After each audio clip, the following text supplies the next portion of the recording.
Hello, good morning, dear learners. Welcome again. Welcome to Omkur Society Girls High School online class. Yes, dear learners, this class is for the students of class 7 for their English second paper.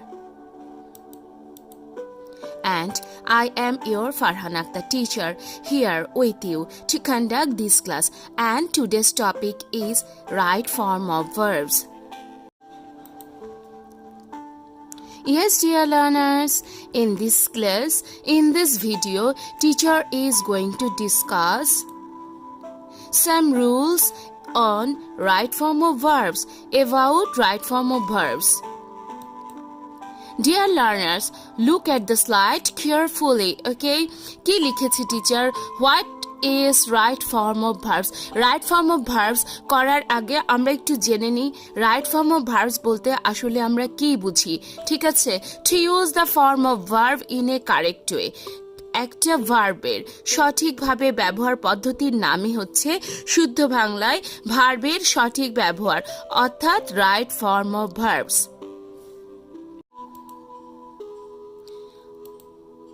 ওকে, যেহেতু teacher এইমাত্রই বললাম ভার্বের সঠিক পদ্ধতি বা সঠিকভাবে ব্যবহারবিধির নামই হচ্ছে right form of verbs, সেহেতু এই সম্পর্কে ভালো করে আয়ত্ত জ্ঞান রপ্ত করতে গেলে আমাদেরকে আগে জানতে হবে ভার্বের ফর্মগুলোর সঠিক পদ্ধতি। দেখো কি দেখতে পাচ্ছ স্লাইডে, টিচার লিখেছি ফর্ম অফ ভার্বস, কিছু এক্সাম্পলও দিয়েছি। চলো আমরা রাইট ফর্ম অফ ভার্বস করার জন্য অনেকগুলো ভার্বের সঠিক পদ্ধতি জানা দরকার, সেই সঠিক পদ্ধতিগুলো এক নজর দেখে নিই এবং বুঝতে চেষ্টা করি, ঠিক আছে? দেখো ফর্ম অফ ভার্বস কি লিখেছি টিচার, বেস ফর্ম। বেস ফর্মটা আমাদের কাছে V1 নামে পরিচিত, এটা আমাদেরকে মুখস্থ রাখতে হবে। তারপর আছে আমাদের পাস ফর্ম। পাস ফর্ম আমাদের কাছে V2 ভার্ব নামে পরিচিত। পাস্ট পার্টিসিপল ফর্ম আমাদের কাছে V3 ফর্ম নামে পরিচিত। এরপর আছে আমাদের জিরান্ড ফর্ম। জিরান্ড ফর্ম হচ্ছে V1 প্লাস ING। V1 মানে কি দেখো তো, V1 মিনস হচ্ছে বেস ফর্ম, তার মানে হচ্ছে বেস ফর্মের সাথে ING যোগ করলে যা হয় সেই ভার্বটা তখন নাম হয়ে যাচ্ছে জিরান্ড ফর্ম। এরপর আছে ইনফিনিট ফর্ম। ইনফিনিট ফর্ম হচ্ছে কি একটা টু লাগছে আর V1 মানে বেস ফর্ম লাগছে। এরপর আছে S বা ES ফর্ম। আমরা literally third person singular number যখন প্রেজেন্ট টেন্স হচ্ছে সেই ক্ষেত্রেই আমরা S বা ES ভার্বের ফর্মটা দিয়ে সেন্টেন্সটা মেক করি, ঠিক আছে? দেখো টিচার কিছু এক্সাম্পল দিয়েছি। বেস ফর্ম মানে হচ্ছে কি V1। বেজের বাংলা কি জানো? বেজের বাংলা হচ্ছে ভিত্তি, মানে হচ্ছে যেখান থেকে ভার্বটা সৃষ্টি হয়েছে, ঠিক আছে? অনেকগুলো ভার্ব আছে, সেগুলোকে আমরা আবার অনেকগুলো ফর্ম দিই। যেমন বেস ফর্মের এক্সাম্পল টিচার দিয়েছি কি গো। কেমন? কারণ গো এই ওয়ার্ডটাকে আমরা কি করি, কখনো ওয়েন্ট করি, কখনো গোয়িং করি, কখনো গন করি, এটসেট্রা এটসেট্রা, বাট সৃষ্টি হয়েছে কার থেকে? গো থেকে। তাহলে গোটাই হচ্ছে বেস ফর্ম, ঠিক আছে? এরপর আছে আমাদের পাস ফর্ম। তোমরা সবাই জানো পাস ফর্ম মানে হচ্ছে যেটা আমাদের পাস্ট টেন্স রিলেটেড, ঠিক আছে? তো গো এর পাস ফর্ম কি হয়েছে দেখো তো, ওয়েন্ট, ঠিক আছে? পাস্ট পার্টিসিপল ফর্ম ওই যে আমরা পড়েছি না, গো ওয়েন্ট গন, ইট এইট ইটেন, মনে আছে? ক্লাস 6 পড়েছি। তো পাস্ট পার্টিসিপল ফর্মটা হচ্ছে কি গো এর গন। ক্লিয়ার? জিরান্ড কি বলেছি টিচার? V1 প্লাস ING মানে বেস ফর্মের সাথে ING। বেস ফর্ম ছিল গো, তার সাথে ING যোগ করেছি, হয়ে গেল গোয়িং। এই গোয়িংটাই হচ্ছে আমাদের জিরান্ড ফর্ম। ক্লিয়ার? নেক্সট চলে যাই ইনফিনিট ফর্ম। কি বলেছি টিচার? 2 প্লাস V1 মানে বেস ফর্ম। দেখো তো 2 এর সাথে বেস ফর্ম গো যোগ করেছে, ঠিক গো, হয়ে গিয়েছে আমাদের ইনফিনিট ফর্ম। S বা ES third person singular number থাকলেই আমরা ভার্বের সাথে S বা ES যোগ করব, ঠিক আছে? যেমন গো এর সাথে ES যোগ হয়ে গিয়েছে গোজ। এটা আমরা প্রেজেন্ট টেন্সে থার্ড পারসন সিঙ্গুলার নাম্বার থাকলে তখনই আমরা এই ফর্মটা ইউজ করব। নেক্সট স্লাইডে আরো কিছু ভার্ব দিয়েছি টিচার। দেখো কি বলেছে টিচার, আমাদের কি টু বি ভার্ব রয়েছে অনেকগুলো গ্রামাটিক্যাল টার্ম অনুসারে। এই টু বি ভার্বগুলোকে মনে রাখতে হবে, ঠিক আছে। Literally right form of verb যখন আমরা করতে যাব, আমাদের ব্র্যাকেটে দেখবে বি ভার্ব নামে একটা শব্দ আসবে। তো আমাদের according to tense and mood অনুসারে এবং আমাদের সাবজেক্ট অনুসারে আমাদের কি করতে হবে, বি ভার্বগুলো ইউজ করতে হবে। তো চলো এই বি ভার্বগুলোর সাথে পরিচিত হই এবং মনে রাখতে হবে টু বি ভার্বের মধ্যে কি কি রয়েছে। am, is, are, was, were, have, has, shall be, will be, have been, has been, had been, shall অথবা will have been, এগুলো আমাদের টু বি ভার্ব। আচ্ছা, কি এসেছে, to have verb. To have ভার্বগুলো আমাদের এক নজর চোখ বুলিয়ে নিতে হবে মনে রাখার জন্য। টু হ্যাভ ভার্বে কি কি আছে, হ্যাভ, হ্যাজ, হ্যাড, শ্যাল অথবা উইল হ্যাভ। আচ্ছা, এরপর আছে আমাদের টু ডু ভার্ব। এই ভার্বগুলো টু ডু ভার্ব নামে পরিচিত। কে কে, ডু, ডাজ, ডিড, ঠিক আছে। এরপর আছে আমাদের কিছু মডেল অক্সিলারিজ নামেও পরিচিত। এগুলো মাথায় রাখতে হবে। Should, would, could, can, must, ought to, let, may, might, need, dare, have to, is going to, etc. তো ডিয়ার লার্নার্স, আমাদেরকে এই সমস্ত ভার্বের ফর্মগুলোকে মনে রাখতে হবে। তো চলো টিচার দেখাই এই ভার্বের ফর্মগুলো আমরা কখন কোন অবস্থায় ব্যবহার করব, যেটার অর্থই হচ্ছে আমাদের রাইট ফর্ম অফ ভার্বস, অর্থাৎ ভার্বের সঠিক ব্যবহার পদ্ধতি। রুল নাম্বার 1, টিচার কি দিয়েছি দেখো, মডেল। ওই যে একটু আগে বলেছি না আমাদের মডেল অক্সিলারিজ গুলো, এই মাত্রই দেখিয়েছি একটু আগে স্লাইডে, মনে আছে কোনগুলো ছিল, can, could, may, might, must, ought to, have to, going to, let, etc etc। Models গুলো যখন আমাদের থাকছে তখন আমাদের ভার্বটার বেস ফর্ম বসাতে হচ্ছে, অর্থাৎ V1 ফর্মটা ইউজ করতে হচ্ছে। বুঝাতে পেরেছি? মডেলের সাথে যদি আবার একটা বি থাকে তখন আবার আমাদেরকে V3 অর্থাৎ ভার্বের পাস্ট পার্টিসিপল ফর্মটা ব্যবহার করতে হচ্ছে। Look at the examples carefully. আচ্ছা, এখানে আরো একটা রুলস আছে। মডেলের পরে যখন হ্যাভ থাকছে স্পেসিফিক, তখন আবার আমাদেরকে V3 ফর্ম অর্থাৎ পাস্ট পার্টিসিপল ফর্মটা ব্যবহার করতে হচ্ছে। আচ্ছা, এক্সাম্পলে যাই। টিচার দিয়েছে উই মাস্ট ব্র্যাকেটে ডু আওয়ার ডিউটি। দেখো তো, আবার মনে করিয়ে দিই, মডেল থাকলে আমাদের ভার্বের base form V1 form use করতে হয়। এখানে মাস্ট আছে, সেজন্য ডু এর রাইট ফর্ম অফ ভার্বসটা অ্যান্সার ডুই হয়েছে। ক্লিয়ার? দেখো, দিস মাস্ট বি ব্র্যাকেটে ডু, তাহলে মডেল অক্সিলারি মাস্ট আছে, তারপরে একটা স্পেসিফিক বি আছে। দেখো তো, মডেলের পরে যখন বি থাকে তখন V3 ফর্ম অর্থাৎ পাস্ট পার্টিসিপল ফর্ম ব্যবহার করতে হয়, এই জন্য অ্যান্সার হয়েছে ডান। ওকে, টিচার বলেছি মডেলের পরে যদি হ্যাভ থাকে তখন আমাদের V3 পাস্ট পার্টিসিপল ফর্ম ব্যবহার করতে হচ্ছে। দেখো, আওয়ার ওয়ার্ক মাস্ট হ্যাভ, মাস্টের পরে হ্যাভ আছে, ব্র্যাকেটে ডু আছে, তাই জন্য অ্যান্সার ডু এর রাইট ফর্ম অফ ভার্বসটা টিচার ডান বসিয়েছি।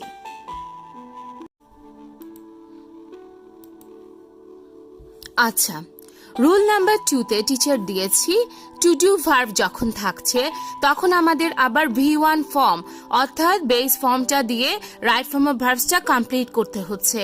আর টু হ্যাভ ভার্ব থাকলে স্পেসিফিক, সেই ক্ষেত্রে V3 অর্থাৎ পাস্ট পার্টিসিপল ফর্মটা ব্যবহার করতে হচ্ছে। দেখো, টিচার কিছু এক্সাম্পল দিয়েছি, চলো ভালো করে খেয়াল করি।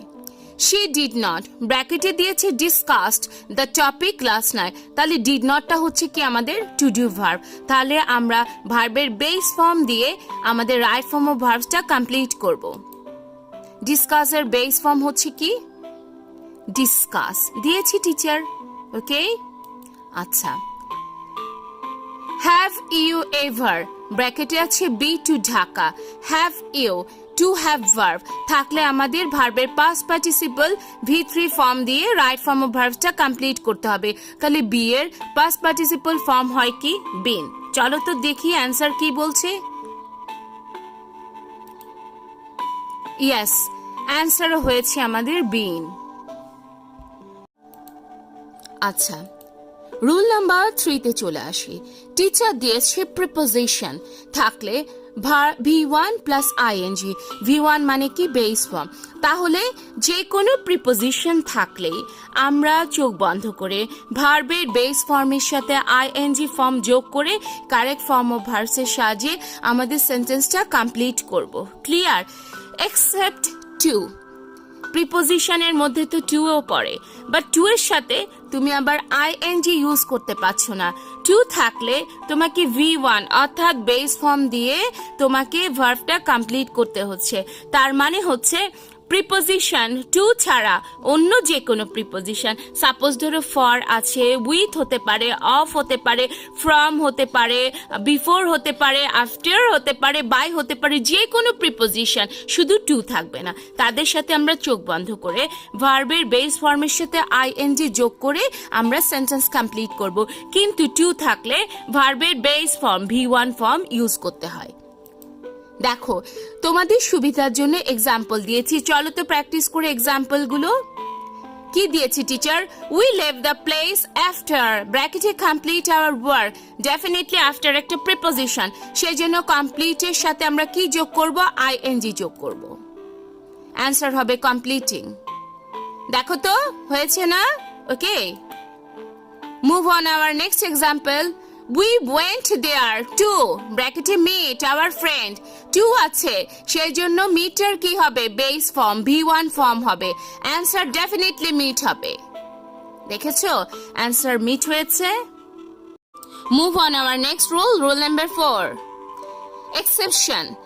এদের মধ্যে সবার মধ্যে দেখো তো টু আছে, কিন্তু এর এক্সেপশনস মানে ব্যতিক্রম, এগুলো তোমাদের মুখস্থ করতে হবে। এই ভার্বগুলো: with a view to, addicted to, looking forward to, ঠিক আছে, be used to, to get used to, এগুলো থাকলে আবার বেস ফর্ম V1 এর সাথে আইএনজি যোগ করতে হবে। ঠিক আছে, দেখো টিচার এক্সাম্পল দিয়েছি। I went to the market with a view to, to দেখে নাও এখানে with a view to, with a view to আছে, এখানে with a view to কেন? এরকম এডিক্টেড টু ও থাকতে পারে, look forward to ও থাকতে পারে, be used to ও থাকতে পারে, to get used to ও থাকতে পারে। তখন আবার ভার্বের V1 ফর্মের সাথে আইএনজি যোগ করতে হবে। তো বাই V1 ফর্ম দেওয়াই আছে, আইএনজি যোগ করলে হয়ে যাবে কি? বাইং। দেখো তো অ্যান্সার হয়েছে বাইং। ওকে, দেখো move on our next rule number 5। কি বলেছি? সাবজেক্ট যদি সিঙ্গুলার হয় তোমাকে ভার্বটা সিঙ্গুলার করতে হবে, এটা তো আমরা সবাই জানি। যেমন হি এর সাথে ইজ বসে, ঠিক আছে, দের সাথে আর বসে প্রেজেন্ট টেন্সে, আবার পাস্ট টেন্সে হি এর ইজটাকে হয়ে যায় হি ওয়াজ, আর দের সাথে বসে ওয়্যার। এভাবে সাবজেক্ট যখন সিঙ্গুলার হয় ভার্ব হয় সিঙ্গুলার। এগুলো তো আমরা ছোট থেকে শিখে এসেছি, 6এও পড়েছি।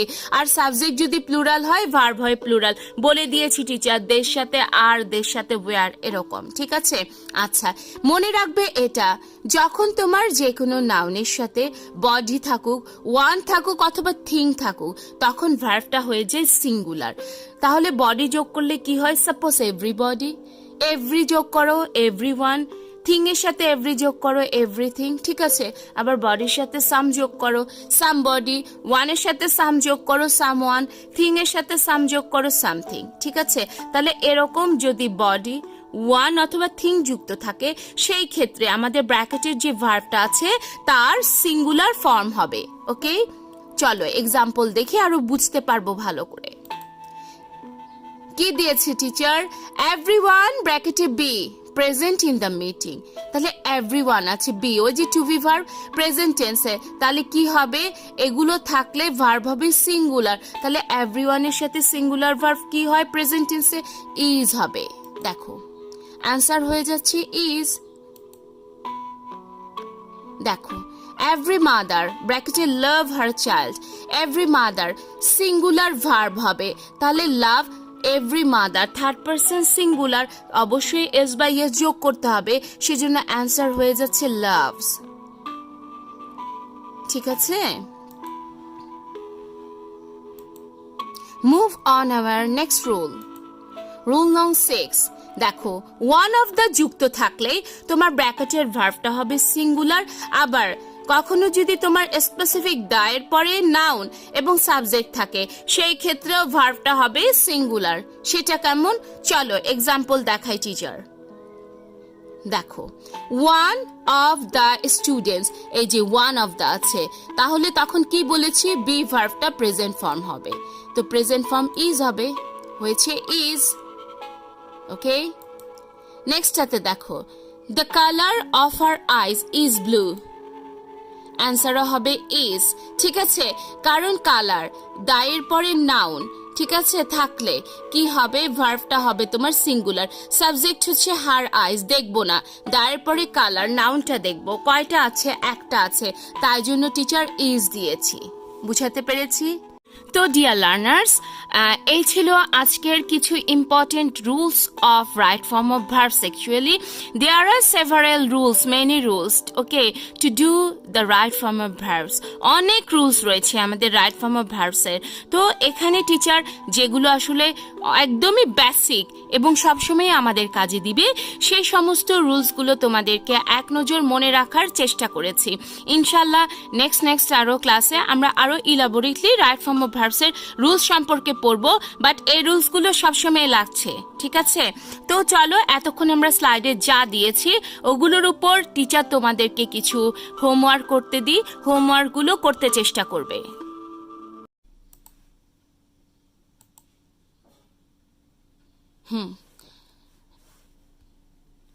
Number 1, everybody bracket be liable to error.